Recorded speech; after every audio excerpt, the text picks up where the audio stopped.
Salam alaikum, salam alaikum. Ne balmaw an ka foli bɛ bɛɛ lajɛlen ye ka daminɛ mɔgɔ fɔlɔ la fo ka taa bila mɔgɔ laban na an bɛ bɛɛ fo ka bɛɛ waleɲuman dɔn et toujours comme an bɛ sali kɔnɔ donc wagati o wagati ni an ye temps sɔrɔ ka se ka bɔ ka kalo in to ɲɛnamaya la an bɛ salimafoli bila bɛɛ lajɛlen ma sabula don o don mɔgɔ kura de bɛna ka na page kan minnu ma an ka seli foli ka mɛn bureau kɔrɔlenw na donc an b'a fɔ k'aw bɛɛ lajɛlen ma k'Ala k'an ka sanw caya Ala ka laban ko ɲuman d'an bɛɛ lajɛlen ma an ka laɲiniw vraiment Ala k'u k'an ka sɔrɔ fɛn ye ka bɛɛ lajɛlen ka amina ko nɔgɔya wage yafara bɛɛ ma bɛɛ ka yafa wage ma bref n bɛna don sujet kɔnɔ je pense que ko cayalen don mɔgɔ caman bɛ ka ɲininkali kɛ cɛ sisan an yɛrɛ tɛ ka wage ka position faamu dɛ wage bɛ bɔ bon peut-être que a bɛ ka kumaw dɔ fɔ i n'a fɔ comme si wage tɛ CDR la i n'a fɔ comme si an t'a dɔn mun bɛ wage ni CDR mɔgɔw cɛ que tout le monde reste vraiment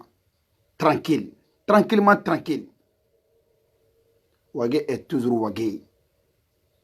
Ça, je vous ai dit et je vous confirme. Cɛ mun bɛ bɔ CDR la walima cɛ mun b'a dalakan falen o tɛ Wage ye. Ni Wage ka dalakan bɛ falen Wage ka kati vérité ni o ye mun ye a hakilinata ye mun ye a bɛ bɔ de k'o de fɔ. Peut-être que je peux me tromper. N'a sɔrɔ ni bɛ fili la ni mɔgɔ bɛ se ka ne bɔ fili la problème foyi t'a la ne ye jɔni de ye n bɛ ji min cogo min na n bɛ fili ten je pense que mɔgɔ min bɛ ne contredit a fana ye jɔni de ye a fana bɛ ji min a fana bɛ fili o cogo kelen na ne bolo diɲɛlatigɛ yɛrɛ ye o de ye ko cɛ wɔɔrɔ kɔ ɲɔgɔn kɔ o de bɛ ciga fara k'o de b'a caya nin wagati na maa caman bɛ fɛn caman ye Facebook sanfɛ o bɛ yɛlɛ Wage ka vidéo bɛ monter an fɛ Wage yɛrɛ b'a ka vidéo kɛ an fɛ o bɛɛ kɛra an bɛ bɔ ka fɛn dɔ de fɔ mɔgɔ ɲɛna pour que mɔgɔ ka se ka dɔn Wage ka position Wage ka kumacogo yɛlɛmana yɔrɔ jumɛn na n bɛna o position de fɔ ɲɛna ka Wage ka position ye mun ye CDR kɔnɔ bɛɛ k'a dɔn mun de don et puis Wage ka position yɛrɛ ma yɛlɛma plutôt an ka kuma yɛrɛ n ka a fɛngɛ parce que sisan comme mɔgɔw bɛ n kɔ u bɛna o vidéo monter ne ka position ma yɛlɛma mais ne ka hakilinata kɛra mun ye nin kɔsani na ne bɔra ka o de explication ta ka c'est-à-dire n ka miirina n yɛrɛ bolo mun fana ye tiɲɛ fana bɔra n y'o de fɔ et je pense que n'i y'a fɔ kuma in kɔnɔna la bɛɛ bɛ se k'a faamu mais n'a y'a sɔrɔ ni ne bɛ fili la maa bɛ se ka ne bɔ fili la o maa bɛ se ka ne bɔ fili la komi kɔsani na an bɛɛ y'a ye Arasa ye grand dossier fila kɛ a grand dossier fila la a y'a yira k'a fɔ ko Buwana ka nouveau gouvernement comme an b'a fɔ gouvernement ma ko gouvernement de mission ni Bubu Sise nana ne ka ko nana o waati de la don min na Bubu Sise kɛra premier ministre ye mɔgɔ fɔlɔfɔlɔ min bɔra ka Bubu Sise yɛrɛ gosi walima ni mɔgɔ bɛ mɔgɔ la ni mɔgɔ min ye Bubu Sise gosi ne Ali Wage ne sen b'a la o y'a sɔrɔ ale yɛrɛ ka grâce taabolo ma kɛ ne bɔra ne ye Bubu Sise gosi n y'a gosi ni mun ye c'est-à-dire ne ye n ka hakilinata fɔ k'a da jamana yɛrɛ ka alihala kan ne ye n ka hakilinata fɔ ten Arasa ka grâce taabolo nana Arasa y'a yira ko jamana in bɛ cogo min na k'a lumbulanbalen don cogo min na ni IBK binna Mali bɛ bin ça c'est une vérité ni jamana lumbulanbalen don komi ale bɛ Mali kɔnɔ ni jamana lumbulanbalen n'a binna Mali bɛ bin ale y'o fɔ o bɛ se ka kɛ tiɲɛ ye o mais ne ko ne yɛrɛ ka hakilinata o ye ne ka miiri ye ne ko est ce que jamana lumbulanbalen don n'a binna est ce que halisa n'a tora olu mɔgɔ kelen bolo est ce que sini u tɛna jamana yɛrɛ est ce que u tɛna ci siɲɛ kelen wa ne ye n ka analyse ta ne y'a bila ten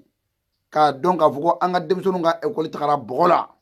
o Bubu Sise kelen de tun ye ministre des finances ye mais lorsque il est venu en tant que premier ministre et en même temps il a gardé son ancien poste ale Bubu kelen nana sukɔn dugujɛ ko wayi ko l'année est sauvée n balimaw année jumɛn de sauvélen don n balimaw problème jumɛn de réglé la an denw ka diɲɛlatigɛ a donna bɔgɔ la sabula n'i ye hali san kelen kɛ kalanbaliya la donc d'après Sinko Musa Senko Kulubali ko i bɛ se ka 20 ans kɛ a problème kɔnɔ a ko 94 IBK kelen kun ye premier ministre ye waati min na en tant que chef du gouvernement ko ibeka kelen ye 94 ay ane blasi ke a ko bi kolokolo be malika kalangola bi o ane blasi sembala e pourtant na ya jere mene o ye tiande o te galonye bo dongo o yoroni kera comme ina ko ministre tamambe gouvernement kono arasa ya fam bela jere na ko na comme ministre dama be no o le super ministre o lu ka tan ne resto no bo yoroma mais nga kuma fo chokola ngo saye kungolo de en tant que ni ibeka man al ni ministre nu nyana ibeka de be dernier mot la dernière décision ça vient de ibeka ça veut dire que al ni nu nyanga na nyuma leta ibeka bu balala parce que ibeka reta yere bolo koy ibeka ata yere bolo donc munye ibeka ko yere jusqu'à présent ne re connaît sonente ibeka comment mais sonente ibeka comment mais ani kureta ka ke ibeka la wage mo fore wage mo fo so na so ni ma kumbeno na koko ibeka sigilenga ba comme de fait que déjà il est reconnu par la constitution qu'avoko il est le président de la République aujourd'hui mo folo mu ya fo cédé mo nyana ngo sisa ambesa nga kele tabolo amba changer anga kele tabolo amba changer ni munye 2018 là on a pris beaucoup de leçons on a fait tellement famou donc à travers ça peut-être que d'ici 2023 ambesa ko tama nyana bona nyere j'ai même dit pourquoi pas on peut pas commencer dès maintenant à préparer le 2023. Il y a beaucoup de gens qui l'ont prouvé que vraiment que ça c'est vrai que oye initiative nyana bare mo do ere ko no halna so niveau fo aka no fo oye stratégie re aboka degola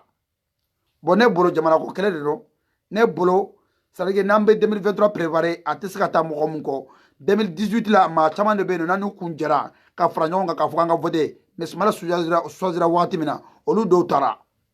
olu ta ko magi ka fo cédé mandué olu ta ko magi ka fo rasa mandué olu tara de ko parce que ko kanda mun tara ko de ngolo madja olu ye et je pense que ils ont leur plein droit de choisir un candidat qu'ils veulent ou qu'ils veulent au kama na on a 2023 préparé ambe bo amba il ce que les savait je pense que il va y avoir beaucoup de gens olu be singana katla kana do cédé kelena sabula olu bolo ni sumala mata 2000 ni sumala tena ta 2023 ko peut-être que cédé yere de bena ka kanda wore soza yere mais o tesa ke na ma frajo nga o tesa ke na ma sigire ka kuma anga kodo yere nyona na ngo bo asigile arasa yere afo domina aye chejiawo ama chejiawo ambe domina comme odon c'est-à-dire que ko kanda ugo aprendido ceux qui ont contesté l'élection ko olugo ko dongo ko cour suprême ka nani résultat yi mumba yira ka fo boye élection suit ah no kirima ke o ambeska an sibege jonde ka fatalla ne o yira ne ngo mango dongo ne ka fela munye o ye ka 2023 ango ta ango blandinga comme déjà an espérance sur 2018 là ango ko 2018 là quand on prenait compter an be a prouvé ka fo ko on n'était pas prêt en 2018 pour financer que ça soit Arasa ou quelqu'un parmi nous. On n'avait pas les moyens, on n'avait pas l'expérience et on n'avait pas vraiment comment on appelle, le maximum de la jeunesse derrière nous. Au Watila. Donc, au ya Iranais, on go vraiment à Kadine en 2023, on go préparer. Donc, on go préparer, Bedjananaï, quand non, quand Ibeka Betare. Waso de nega propos kera be jira na ko ibika beta marsi folo kera nene mo chama nyen ko côté sahara nga fena te ema 26 mars kera chukom na le 10 février ko boni zene wallahi billahi ibika beta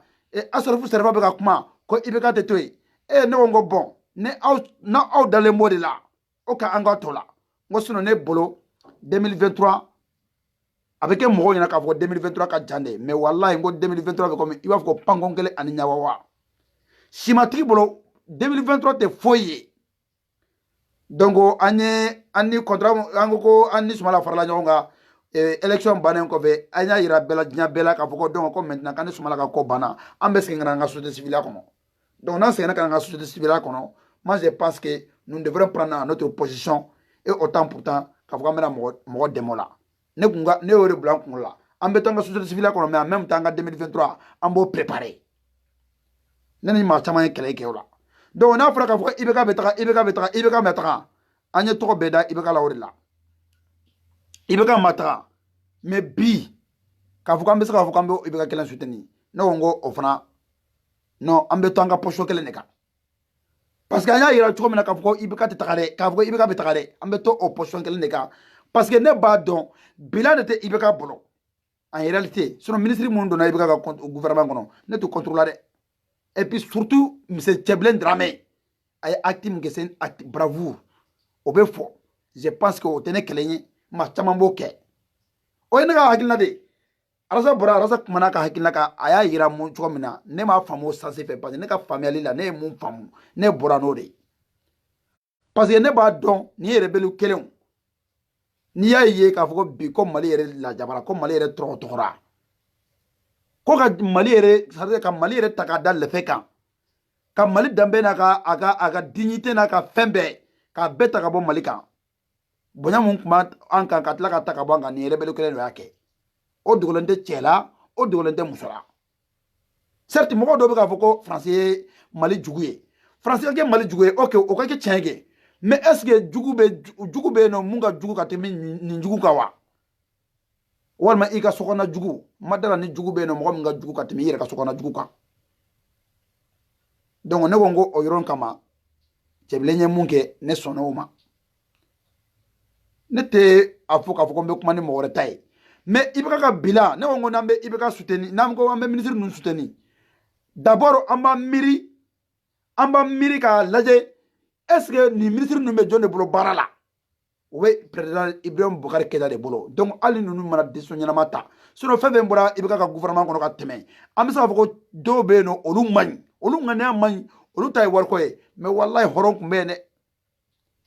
hɔrɔn tun bɛ yen n'a y'a sɔrɔ k'a fɔ ko faso joli bɛ IBK la pourquoi Tata Muli taara pourquoi n'a y'a sɔrɔ k'a fɔ ko bi ko IBK k'a b'a fɛ jamana in ka sauver pourquoi bi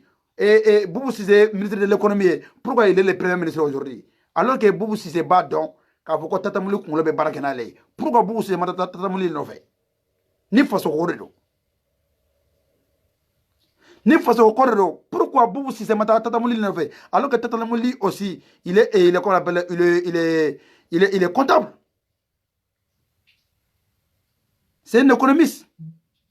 Bi Boubou Cissé a bɛ se ka poste ta k'a di Tata Muli ma a bɛ to premier ministre la walima a bɛ bɔ premier ministre yɛrɛ la a bɛ taa ka ministre des finances la Tata Muli bɛ kɛ premier ministre ye mais comme Tata Muli tɛ se ka kɛ premier ministre ye parce que Tata Muli b'a dɔn i bɛ ka kɛrɛfɛla la ko mun bɛ yen Tata Muli b'o dɔn ka tɛmɛ Boubou Cissé kan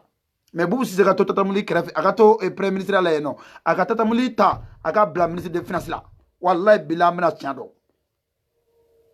ka dɔn k'a fɔ ko n'a sɔrɔ ni IBK ta ye jamana ko de k'a fɔ ko IBK ye mɔgɔ kura minnu ta ka bila gouvernement in kɔnɔ k'a fɔ k'u ma a b'a fɛ ko Mali ka bɔ nɔgɔ la pourquoi Boubou kɛlɛ il va occuper des postes ne ko k'a fɔ k'an ka Boubou Cissé soutenir mais o tɛ ne ka fɛla ye Boubou Cissé déjà il doit pas même tenir des postes en même temps c'est pas possible premier ministre bɛ tila ka kɛ ministre des finances ye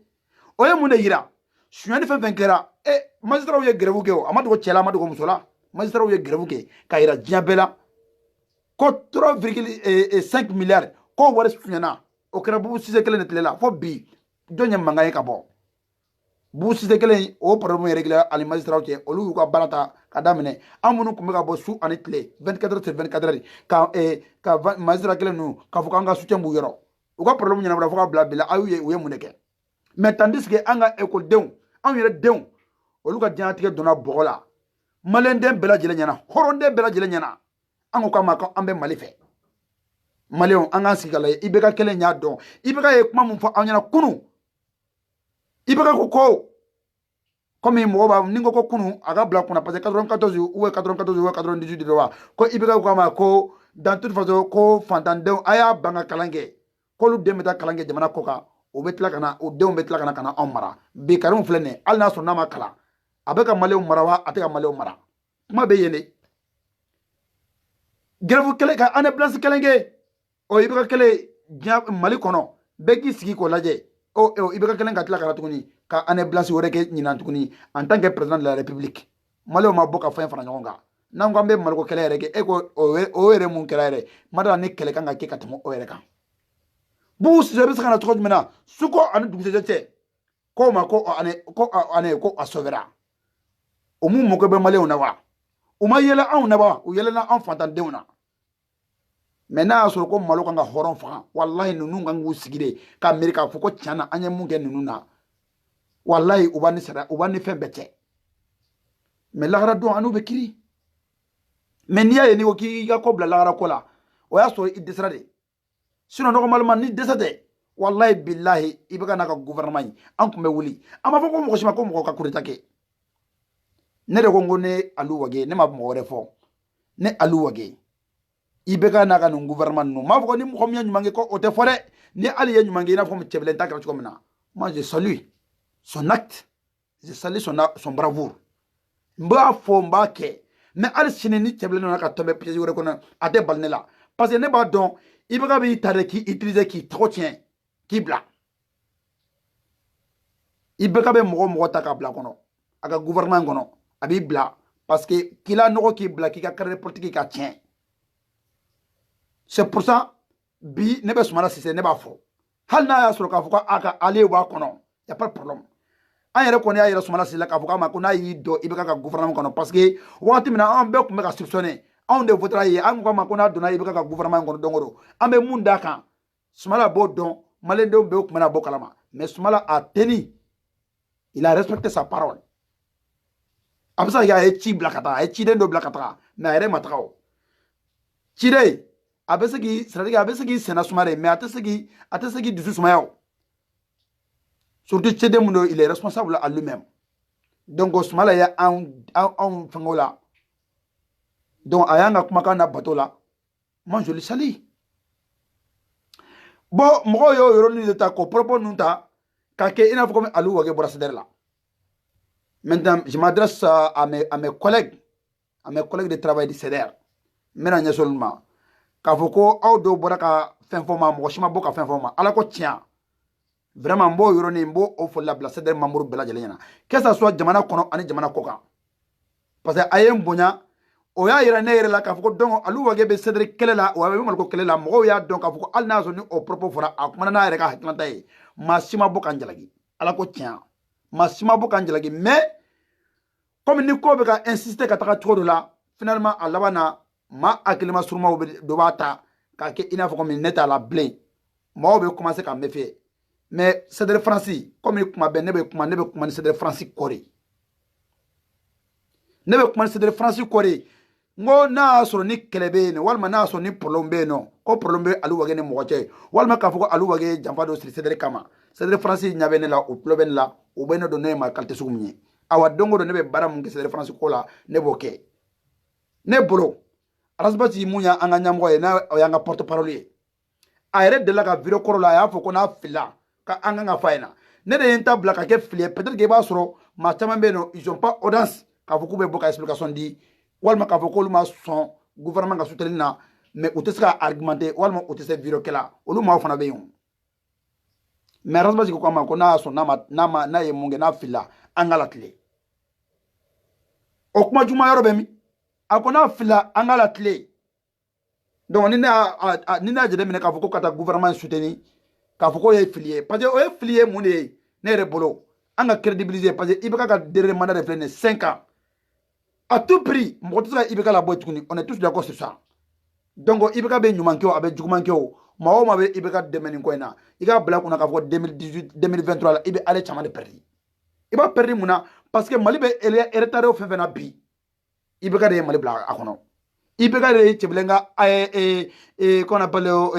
accord de Ouaga ale de y'a papier fara ka bila poubelle kɔnɔ et alors que bi IBK bɛ président la hali n'a sɔrɔ k'a fɔ an kalalen tɛ IBK bɛ président la c'est comme appelle c'est grâce à l'accord de Ouaga IBK kɛra président parce que n'a y'a sɔrɔ n'o kun tɛ yen walahi 2013 la élection kun tɛ kɛ Mali kɔnɔ bɛɛ b'o dɔn an n'an ka kalanbaliya bɛɛ an y'an sigi an ye débat caman lamɛn an kun bɛ taa Mali la an ye ko kɛcogo ye k'o bɛ ka passer cogo min na c'est à travers cɛbilen IBK aujourd'hui il est le président de la République parce que ni accord Ouaga kun tɛ élection kun tɛ kɛ Mali la o IBK kɛlen y'a cɛbilen traité cogo min na surtout quand il dit petit monsieur ni bi n'o kɛlɛ nana ka na kɛ grand monsieur ye o kan ka kɛ an ka tanu de ye parce que anw de kun ye opposition ye an ni cɛbilen de kun bɛ baara kɛ ɲɔgɔn fɛ ni bi ni IBK ka gouvernement ɲɛna a tɔgɔ bɛ se ka da anw bɛɛ kun parce que anw ye mun ta an ye mɔgɔ minnu choisir k'a fɔ ko ce sont des bonhommes ko des meilleurs candidats parmi les candidats ni mɔgɔ ko kama k'a fɔ ko an taara ni nata de fɛ walima k'a fɔ k'an y'a kɛ cogo dɔ la ni bi n'o nana ka na Mali sauver o bɛ mun de yira Sumala ka directeur de campagne kɛra Tɛbɛlɛ ye ni Tɛbɛlɛ nana bi ka Mali ka rebelle ko re-encadrer o ye anw ka fierté de ye o ye anw ka fierté o ye Mali den bɛɛ lajɛlen ka kunna wolo de ye o la o ye ne ka faamuyali ye o y'a yira de k'a fɔ donc o ye Tɛbɛlɛ ye ni Sumala kun nana dun ça veut dire que Mali kun bɛ bila araye kan ni Sumala kun nana Mali kun bɛ bila araye kan il y a aucun doute il y a aucun problème o de ye an ka hakilinata ye c'est-à-dire mɔgɔw ma kuma ne kan o ma fɛn fɔ nin ko in na n bɛ groupe kɔnɔ site bɛɛ bureau kɔnɔ ni bɛɛ bɛ kuma tranquillement maa kelen man ka video ta ka contester mais n tɛ ka adresser c'est-à-dire yɛrɛ mɔgɔ yɛrɛ la direct mais k'u fo parce que u y'a dɔn k'a fɔ ko conviction bɛ ne la Maliko ko la mɔgɔ ko tɛ mais mɔgɔ minnu bɛ en tant que fan de Rasta ou fan de CDR ou quelque sorte peut-être que a dɔw bɛ yen nɔ minnu tɛ ka faamuyali kɛ mais k'a yir'u la tout simplement Aliou Wage est CDR aujourd'hui, je suis CDR demain et je resterai toujours CDR en tant que ni an bɛ Maliko kɛlɛ la en tant que an bɛ sira mun ka tan mɔgɔ ka fili kelen tɛ se k'i bɔ i ka c'est-à-dire a tɛ se k'i bɔ jamana ko kɛlɛ la mɔgɔ ka i ni aw bɛ fɔ ko ɲɔgɔn kɔ mun kɔ ɲɔgɔn kɔ o tɛ se ka yira cogo si la k'a fɔ ko aw ka hakilinataw tɛ kelen ye parce que e ka faamuyali nana ni mun ye ani ale ka faamuyali bɛ na ni mun ye o de tɛ kelen ye mais o t'a yira k'a fɔ ko aw bɛ ɲɔgɔn contre la ne ɲɛ t'a la ni bi ni Arasabati bɔra yen k'a fɔ ko an bɛ se k'a fɔ ko an bɛ tugu jeunesse jumɛn de kɔ k'o bɛ se ka Maliko kɛlɛ kɛ maliyɛnw an kana kɛ silamɛ o ye tiɲɛ ye mais an ka kɛ hɔrɔn ye n'i y'an bɛɛ k'an da don jamana ko in na Arasabati de nana ka na espoir di jeunesse bɛɛ ma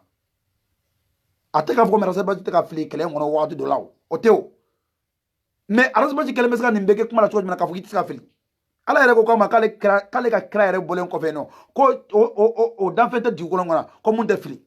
donc an bɛ tɛna fɔ ko Arasabati ye Mahamadu ye dɛ sallallahu alaihi wa sallam donc Arasabati t'o ye o donc ni Arasabati t'o ye ka ban mɔgɔw bɛ ka Arasabati ka fili fitininw u b'olu de ta ka Arasabati kɛlɛ n'o ye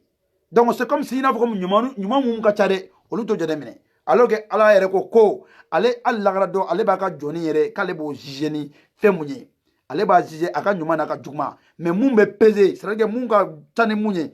o de bɛ i bɛ taa n'o sansi de fɛ ni juguman ka ca ni ɲuman ye o y'a sɔrɔ k'a fɔ i ka sara jahanaba de ni ɲuman de ka sara ni ɲuman de ka ca n'i ka juguman ye donc o b'a yira de k'a fɔ k'i bɛ taa alijinɛ de kɔnɔ sinon n'a y'a sɔrɔ n'o kun tɛ o mun na jugement ko kuma bɛ fɔ mun na jugement ko kuma bɛ fɔ mun na ne yɛrɛ y'a nin laɲini yɛrɛ kɛ Arasu Junior fɛ n'o cɛ mun ye ne ko nin yɔrɔ mun bɛ ka fɔ Arasabati ka discours kɔnɔ an ka fɛɛrɛ kɛ an ka fara ɲɔgɔn kan an ka essayer an ka discours dɔ kɛ nin ko in n'a kun na ɲɛɲɛ an ka bɛɛ bɔ ɲɔgɔn na hali ne mun yɛrɛ bɛ fili la walasa ne yɛrɛ ka se ka faamuyali sɔrɔ a la mais malheureusement an ma se ka temps sɔrɔ sinon aujourd'hui comme je nommé Habib Thiam Arasu Junior peut-être lui il a des bons arguments à nous montrer à nous expliquer k'a yira k'a fɔ ko donc an bɛ taa gouvernement in fɛ peut-être que là ni ne bɛ ka an ma hɛrɛ ye ka se nin yɔrɔ ma mais ani k'a fɔ ko Arasu Wage y'a ka ligne bila walima k'a fɔ ko a tɛ CDR kɔnɔ walima k'a fɔ ko ani CDR mɔgɔw bɛ ɲɔgɔn na mais c'est loin de là c'est loin de là comme n y'a fɔ cogo min na malheureusement CDR mɔgɔ ma bɔ k'a fɔ ko Aliou Wage i ye nin fɔ kunun i ye nin fɔ bi a ma kɛ donc n tɛ se k'a fɔ ko n bɛ CDR mɔgɔ jalaki mais comme n ɲɛ bɛ mɔgɔ la u bɛ ka video monter mɔgɔ min bɛ ka video monter mɔgɔ wɛrɛ tɛ n b'a tɔgɔ fɔ n'o yɛrɛ n yɛrɛ balimakɛ dɔ ye fasoden i ye fɛn fɛn video fɛn fɛn i ye fɛn fɛn monter video la ne yɛrɛ kumakanw de don a tɛ k'a fɔ ko n y'a kɛ vocal la dɛ n yɛrɛ de y'a video yɛrɛ kɛ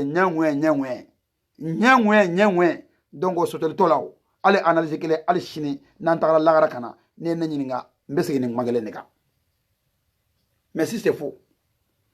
bon o yɔrɔnin ja bɛɛ k'a fɔ ko Aliou Wage est toujours CDR hali sini n bɛ dayɛlɛ bɛɛ ye mɔgɔ o maa kɛ e de bɛ Maliko kɛlɛ la ko Mali ka di e ye franchement CDR dayɛlɛlen don bɛɛ lajɛlen ka na an ka fara ɲɔgɔn kan ne b'a dɔn an bɛɛ tɛ se ka fara ɲɔgɔn kan en unanimité à 100% mais au minimum et au maximum n'an kɛra se ka kɛ 90% walima 80% ye même 70% wallahi an bɛ se ka ko dɔ kɛ jamana ko in na an ɲɛ bɛ politicien caman na kunun an yɛrɛ tun bɛ ka dɔw bisigi cogo dɔ la dɔw y'a hɔrɔnya yira an na k'a fɔ k'olu ta ye Maliko kɛlɛ ye mais hali sini na an fana be o a fɛ ka fɔ an ni mɔgɔw ka fara ɲɔgɔn kan an n'olu tigilamɔgɔ bɛ se ka sigi ɲɔgɔn kan an n'olu bɛ baro kɛ an n'olu bɛ don ale kelen na an ye n'u tɔgɔ an y'a bisigi an ma caman k'a yɛrɛ k'a fɔ komi disa c'est-à-dire gouvernement d'union nationale kuma mun fɔra ni arasa ka carte table fɔra n'u ka PDC ko kuma fɔra yɛrɛ an yɛrɛ ko non ko n'u tɛ sɔn a ma non an ko ni n'u ye nin kɛ a y'a jabali kɛ mais finalement a nana yira bɛɛ la a précipice n'ale ka parti mɔgɔ taara a nɔfɛ k'ale bɛ bɔ parti in kɔnɔ parce que sabula ale ye kɛlɛ mun kɛ k'a yira ale b'a dɔn fana k'a fɔ ko IBK tɛ faso jɔla ye a tɛ Mali fɛ donc maa mun bɛ kɛ sababu ye k'i ka jamana ci ka jamanadenw fara ka bɔ ɲɔgɔn na k'ale tɛ se ka fara o tigilamɔgɔ kan ko k'o dɛmɛ ka faso ci tuguni n'u bɔra hɔrɔnya danbe kan ka denmisɛnnin ka bɔ parti kan hali n'a y'a sɔrɔ k'a fɔ ko a ka nafa b'a la ale ye jamana bila sanfɛ k'a ka intérêt bila kɛrɛfɛ bi ni minɛ kan ka di mɔgɔ ma an kan ka minɛ n'u tɔgɔ ma ni minɛ kan ka di mɔgɔ ma bi an kan ka ta ka di n'u tɔgɔ ma mais a tɛ k'a fɔ ko mɔgɔ minnu farala IBK k'a fɔ olu fana ye faso jugu ye o non olu bolo ni IBK bɛ otage la mɔgɔ dɔw fana bolo peut-être que bi n'olu nana olu b'a essayer o b'o yɔrɔnin olu b'a bɛɛ dégager ka bɔ yen donc là don min na ni IBK fana bɛ ni opposer olu la k'a fɔ ko parce que k'olu nana k'a fɔ k'u b'a fɛ ka nin kɛ ni IBK ye cɛbilen gɛn ka bɔ a ka gouvernement kɔnɔ don o don o don de Mali aw b'a dɔn k'a fɔ ko IBK ta tɛ Maliko ye tuguni k'a fɔ ko IBK tɛ Mali fɛ a b'a fɛ ka Mali ci de bilahi parce que ne ɲɛ bɛ mun na nin ko in na cɛbilen bɔra ka IBK a bɔra ka rebelle encadrer parce que IBK bɛ siran rebelle ɲɛ IBK bɛ siran France ɲɛ donc France ni rebelle bɛ ɲɔgɔn fɛ France ni IBK bɛ ɲɔgɔn fɛ donc cɛbilen bɛ ka Mali de dɛmɛ cɛbilen n'a rien à foutre avec la France cɛbilen n'a rien à foutre avec IBK il voit que son pays devant lui donc ni IBK bɔra k'a fɔ ko sisan k'a fɔ ko cɛbilen ye nin kɛ ni rebelle ye gɛlɛya don a bolo o y'a kungo ye an mako t'o la parce que pendant 7 ans et 7 ans et demi ni rebelle ko jumɛn de bɛ yen u ma mun da Mali kan ko jumɛn de bɛ yen hali mɔgɔ min bɔra ni Mali Azawa drapeau ye ka bɔ n'a ye fɔ Kidali ka na n'a ye fɔ Bamako n'a fɔra k'a fɔ ko Nina Wallet ko mɔgɔ kelen talen don ka bila gouvernement kɔnɔ ko Jɛnɛ Sogoro bɛ kaso la bi ko parce que ko ye nani kɛ n y'o de fɔ ne delila k'a fɔ hali Idrissa ka plateau kan k'a fɔ maliyɛnden bɛɛ lajɛlen ɲɛna a cɛ jumɛn de bɛ yen a muso jumɛn de bɛ yen mɔgɔ min ko CDR mɔgɔ de bɔra k'a fɔ ko bingani kɛra Jɛnɛ kan mais malheureusement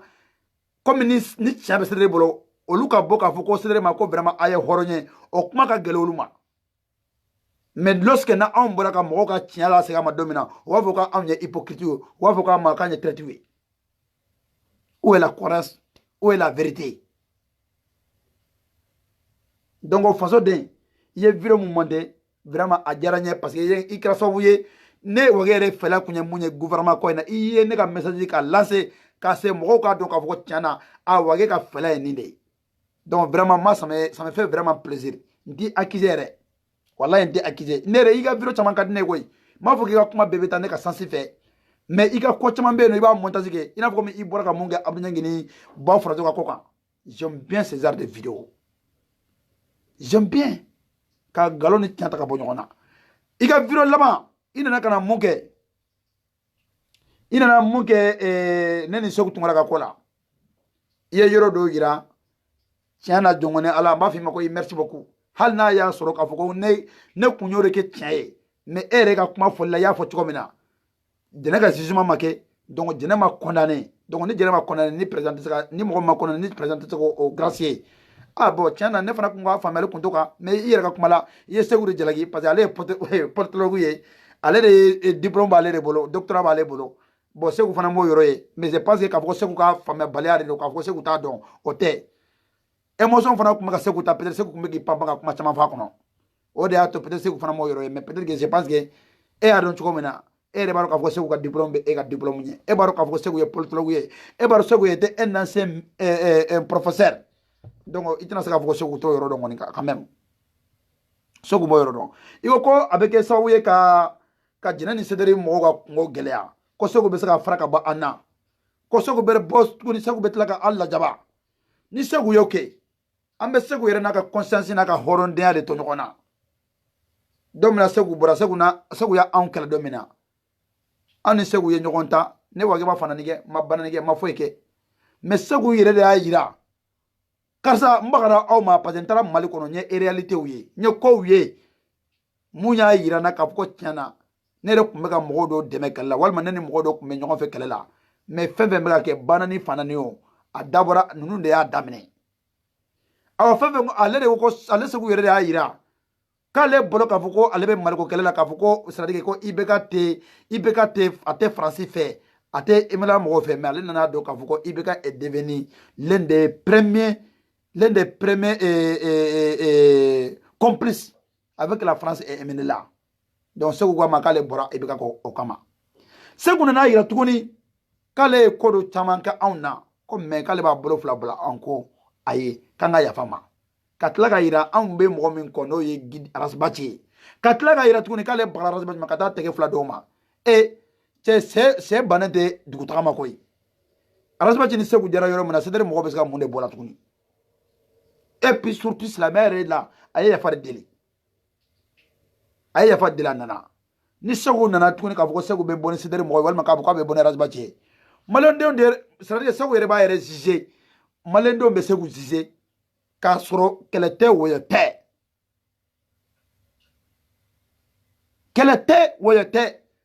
sago ya donde ka fo dro tout simplement ibega ye munge ale ibega ta wati mina ni bara jele mbaro bi ambe gela mun kono mama vedra ibega ye ama foko ambol ga gela kono ma vaudra ibekaye amba foko ambol de ka gela kono mais comment appeler fila o etien mente be fli kono je pense que wore ka jugune halni ibeka ka mana to tra kalo kelene mamunu vaudra ibeka na tikila mo bora ka foko bi ko tiana ko ne de nimisara ko vaudra ibekaye ne boro atikila mo ay horonya ke ne bolo o tikila mo o ye horake donc sagu nana o na chode la awa segu na lefana amake ka foko me abe do cedera la de segu bo foka ira diabela A plus B lui n'est pas cédère il rentre pas cédère et il va jamais être cédère ok tant mieux peut-être comme il ka kumala ibika fentama fa kono bo de foka bla ni segu yoke segu yere da ka horoya tien segu yere da ka dambe tien membe do parce que propos yere bette mena jene sego ko ko de kan mbetemo o yoro fe ni ya ye ne ko ngoma ngone te mangan chamange jene sekoro kora mo dordru dira amma pratiquement c'est-à-dire ka élément ma munu se vidéo kela we munu te c'est-à-dire kono nu yere vidéo kela we o lu yere be sa boka kuma u yere tola mun kadu we o be so fo o be sa kuma fo anyanyuma ka ina fo kuma o be sa kuma fo kuma juguka mais ni an nye c'est-à-dire mamuru mo na an ko ka me boka vidéo sugu de ke jene kan que ça soit anyumano que ça soit ajugumando en tant que ni jene ma bla avec faut comme mot d'ordre de drama, on n'a pas respecté les règles de CEDER. Abi vous est mon témoin. A franya ka franga viroke dabla hal na sonante viroke dabla nambe viroke que les vidéos soient modérées. Donc mo ke choko te kelen do be no beska viroke en modération do be no lu te seola donc ni mun te se olu bu sembala folo ku ere comment appeler ere teni pour un bon moment. Mais ne ba fait ki ere nyinga sisa façon de e bolo jene ka mina chuko avec jene be bolo la chuko mina ani kunu anye kuma chama fa anga propos kono comme imol na no détail mba fe igna explication dama jene ye banani ke jene ye fenge mu manga ke shara ye jeno no mine OK asona meni shara ye no mine mba fe ki nyinga est ce shara kan gi garre ka so ama ire la ka fuki comme iye shara so ka ba ayre sona nay ka fuki manga zijewa ne ba fe ki nyinga de la na so ni shara ye ofo ibisa ka bono ye comme ma kele akili kele ma fla hakili fla no temena ka boy no est-ce sere ko mamu bi bolo kaso kono iga otikila mo bla ka video ke katla ko video ke le mla resu sanfe na asro ka fo jene mo de tara kata jene filmer ka video mla resu sanfe ni sera mo kele ko me wuli an kama mais comme nam amake ni sera mo kele nde yake bo est-ce que sera yere fana ko est-ce que ko ngake wa donc no kera sisa sera be mu ne fo ante sera do mbawe me anya nyingale munge o ba ira ka fati kila mote kasola bele mais avec otaji de là avec comme mbe mo blanc bi bla iga ibe mbolo otaji là bi bla iga communiquer iga mo e mo ko be fendo là c'est comme si iga fo cedere mo ina aka na video ke parce que gouvernement mbega ko jugu munge aka nu gosi aka nu do aka na sera aka nu ka ko démasquer parce que na yo démasquer outra ne bla donc maintenant en ba makun gouvernement y'a ɲuman kɛ o an b'u tanu u y'a juguman kɛ o an b'u tanu donc maintenant e bɛna fɔ de k'a fɔ ko donc ko jɛnɛ ka vidéo ye ko ɲɛna wa faso de i bɛ se ka bɔ k'o yɔrɔnin expliquer an ɲɛ parce que an ma foyi faamu jɛnɛ ye yafa deli siɲɛ fɔlɔ o vidéo bɔra diɲɛ bɛɛ y'a ye bon mɔgɔw bolo k'a fɔ ko o bɛ se ka kɛ fili ye mais filanan kɛra an ko ma o bɛ se ka kɛ fili ye mais jɛnɛ denw ye vidéo kɛ a vidéo kɛ kun tɛ fɛn wɛrɛ ye vidéo kun kɛra de walasa pour que diɲɛ mɔgɔw ka ye ni maa mun ye adamaden yɛrɛ lakika ye silamɛ an b'o ta ka bɔ yen nɔ ko dusukun b'e la i dun b'a dɔn k'a fɔ i ye wolobaga de ye i bɛ nin denmisɛnnin fitinin ye cogo min na alihala mun na walayi hali tɛ se ka 30 minutes kɛ i b'a fɔ k'u k'a bila o kɛra an ka laɲini o kɛra an ka direct secours ye k'o ɲɛsin Ibrahim Boubacar Keïta ma k'a ɲɛsin maliyɛnden bɛɛ lajɛlen ma maaw y'a ye hali n'a sɔrɔ ni vidéo ma diya u ye u yɛrɛ ye émotion sugu mun y'u ta n'a tun y'a sɔrɔ k'a fɔ ko jɛnɛ tun b'olu de bolo kaso la sisan b'a sɔrɔ u ye jɛnɛ bila sisan tun b'a sɔrɔ u tun ye jɛnɛ bila o mais n'i y'a ye k'a fɔ halisa ko jɛnɛ bɛ bolo la i bɛ ka k'i da don o kuma la i bɛ ka k'i da don o kuma la ko o ma se ka bila ko loi an b'a fɔ ko loi ka sɔsɔ dɛ mais an b'a fɛ k'a dɔn de i bɛ ka b'a dɔn k'a fɔ k'ale tun tɛ se ka jɛnɛ bila o i bɛ ka kuma kan ala da don nin kuma yɛrɛ la n'a y'a sɔrɔ k'a fɔ ko kɔkɛ k'ale k'a den wa ou n t'a dɔn n'a mɔden de don k'o ye kuma yɛrɛ fɔ k'a i bɛ ka interpeller i bɛ ka kuma se ka yira o la k'a fɔ ko mɔgɔ ci ma yana kun ka kuma publiquement tan mais a y'a yira an na de lui il est quelqu'un k'ale bɛ yafa mɔgɔ ma mais a bɛ rancune garder ale bɛ rancune garder ne m'a fɔ k'a fɔ anw bɛ se ka jɛnɛ libérer à tout prix ne m'a fɔ k'a fɔ ko an b'a fɛ ka jɛnɛ libérer à tout prix mais an ko ni ko dɔ kɛra ni n'a bɛ ka ni sariya bɛ ka sira jɛngɛ a ka kan an fana ka bɔ an kan ka fɛla fɔ sinon i bɛ ka ye mun kɛ n'a ye propos fɔlɔ mun kɛ mɔgɔw kun ko ko donc ko mɔgɔ bɛ ka i bɛ ka qualifier ni mɔgɔ sugu mun ye ko i bɛ ka yɛrɛ t'o mɔgɔ ye mais a ka kuma laban depuis a dɔn maa minnu tɛ c'est vrai que maa caman bɛ yen u kalannen don walima u bɛ lamɛnni kɛ mais u tɛ faamuyali kɛ sinon depuis i bɛ ka déclaration fɔlɔ jɛnɛ kunkanko la i bɛ ka kuma laban cogo la a bɛ ka yɛrɛ ko mais ko sariya k'a ka baara kɛ mɔgɔw m'o yɔrɔnin faamu o propos kɔnɔ hali a vidéo kelen i ka taa ta dɔrɔn i b'a lamɛn a kuma laban to cogo dɔ la i bɛna faamu k'a fɔ ko i bɛ ka bɔ o yɔrɔnin fɔ kunun ni i bɛ ka bɔra ka fɛn wɛrɛ fɔ ka tila ka yira diɲɛ bɛɛ la et puis a ye français girimanba dɔ fɔ m'a dɔn langue grecque de don wa ou langue latin de don wa ko dilex c'est-à-dire que qu'on appelle la loi est dire mais c'est la loi mɔgɔ minnu ye dɔnnikɛlabaw ye kunun an y'a test kɛ yɔrɔ min na dɔrɔn an ye ɲininkali kɛ dɔrɔn olu nana ka na o réponse d'a ma directement ko dira les lex ça veut dire que la loi mais la loi est dire mais c'est la loi donc i bɛ ka y'a yira hali n'a y'a sɔrɔ n'ale yɛrɛ tɛ tigitigi mais i b'a sɔrɔ mɔgɔ min bɛ jɛnɛ kɔfɛ c'est-à-dire que o y'ale yɛrɛ ka mɔgɔ dɔ de ye donc n'ale yɛrɛ ka mɔgɔ dɔ don loi de bɛ boli jɛnɛ kan donc ni loi bɛ boli o maintenant jɛnɛ kan ka yira de jɛnɛ kan ka juger de a ka dɔn k'a fɔ i ye nin kɛ a ma bɛn walima soit n'a y'a sɔrɔ k'a fɔ k'a kan ka bila de ne bolo i bɛ ka kuma kan ka kuma hali bɛɛ k'a mɛn tan ni jɛnɛ tun bɛ bila don min na walima jɛnɛ bilalen kɔfɛ k'a yira bɛɛ la k'a fɔ ko donc jɛnɛ mina nin kun kan donc n ye c'est-à-dire que o punition de bɛ ka kɛ tan k'a yira donc maintenant c'est valable pour tout le monde merci beaucoup voilà Aïcha Doucouré merci à y'o de fɔ ko dira le lex c'est lex c'est-à-dire que la loi est dire mais c'est la loi et alajɛ an tɛ français bɛrɛ yɛrɛ mɛn n'a fɔra k'a fɔ ko nin français bɛ fɔ nin kɔnɔ an b'o mɛn cogo jumɛn na mais n'i ye lamɛnni kɛ dɔrɔn tout de suite i b'a faamu k'a fɔ ko fɛn dɔ fɔra i tɛ mun kɔrɔ mɛn i tɛ mun kɔrɔ dɔn i bɛ kalankɛlaw ɲininka o b'a kɔrɔ f'i ye anw bɛ lamɛnni kɛ ten de la loi est dire mais c'est la loi i bɛ ka ye mun de yira o yɔrɔ la i bɛ ka a ye mun de yira o yɔrɔ la n balimaw i bɛ ka dun b'a yira aw na de matin midi et soir k'ale bɛ jamana in fɛ ale bɛ jamana in basigili fɛ mais tandis que mɔgɔw ye ko kɛ ne b'a fɛ k'a dɔn de ni i bɛ ka ko k'a ma k'a bɛ loi fɛ ko loi k'a ka baara kɛ président de la république Ibrahim Boubacar Keïta de y'a yira ko jamana ka cahier de b'ale bolo cahier mun mɔgɔw zɔnbaw maa minnu ye faso ci mamunye faso la jaba mamunye fantandenw ni yero ta ka dun Ibrahim Boubacar Keïta ko olu mo to ba le bolo ko me ko silamiya de kama kale bo toy malmo aw ni ala je ni jamana be no ko jamana sara jamana yo munde kan ke Ibrahim Boubacar Keïta la Malion munde kan ke Ibrahim Boubacar Keïta la comme sera ko kuma de fura o réponse o ba bolo o réponse o ba aw bolo munde kan ke no temena ka boy Cour suprême président no ye nous taplier maître nous tapli sinsi burana ka ko ye Bacili ya ira A plus B fo bi ni loi ba kan ka ko ke muna olu be kenema muna olu ma juger muna fema bo olu tala ete tiaro jenebe bolola mais jenebe bolola ni jenebe bolola to na anyanga tiao tan kono ka fukanta fo wallahi an kono be fara ani duskasi de be ta lagara jene ka blali o de karanye mais ante saka jene tu bolo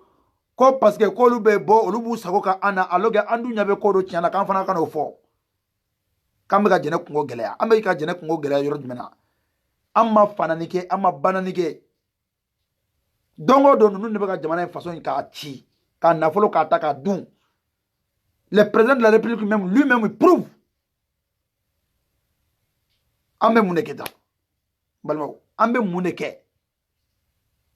fa ka woni ngare e Burama Touré sara hal na ya soro ka fo ko bi ko karimute me munde be sa ira mogola ko karimute amata justice la amanyinga me a akizira na fam befe diabe malende balajele amga fo ko nunu te ka anga Facebook la me ko nunu te ka anga kuma la me mais malion wallahi nunu me anga kuma be la me nunu mbanga ko be kalama nunu mbanga ko be kalama fembe be ka ke mari ko nunu ba be kalama malion abe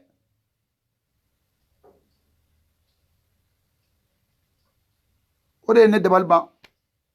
ode ne debalban mais bon et viro kunguru dro ka ira awla wage ya ga vérité fo concernant le nouveau gouvernement et avec notre soutien à Ibeka je vois pas trop de arguments voilà n'était mal là ni mo même mal là na le beka fo peut-être qu'il a sa raison mais en tout cas moi personnellement ne Ibeka ga 5 ans bilay ani anyere ya fo ko mina ne ya takabla o mina ne kono abone bolo alibi Ibeka bo mina de kele o mina kele kono ça n'engage que moi c'est ça c'est ma réflexion c'est ma pensée sur le bilan de Ibeka et Ibeka ye Mali ke ko mina ne ba don ma fo ko Mali saka bo problème kono Mali be ba problème kono mais al ni mo wore nana ama fo ko Ibeka kele de ambo de fort mais wagi est toujours sévère que les gens restent tranquilles que les gens se restent tranquilles moi je suis toujours sévère et je resterai toujours sévère ni sedere ka kɛlɛ bɛ bila don min na ni a yɛrɛ k'a fɔ k'a tɛ yen ne y'o de fɔ n ko ni arasibaji y'i sen bɔ kɛlɛ na walima ko kɛlɛ jɛngɛna ko kɛlɛ tiɲɛna arasibaji de bolo walahi wage t'a da dɔn maliko kɛlɛ la tuguni ne yɛrɛ tɛ tugu mɔgɔ si kɔ parce que ne bolo ni arasibaji tɛ ne ɲɛ t'a a jeunesse la ne ɲɛ t'a jeune na k'a fɔ ko maa min bɛ se ka orange sɔrɔ ko maa min bɛ se ka courage sɔrɔ k'a dɔnniya min bɛ jeune mun na ani a jafariya bɛ jeune mun na ko n'a bɛ se ka wuli ka kɛlɛ kɛ je vois pas. Je ne vois pas.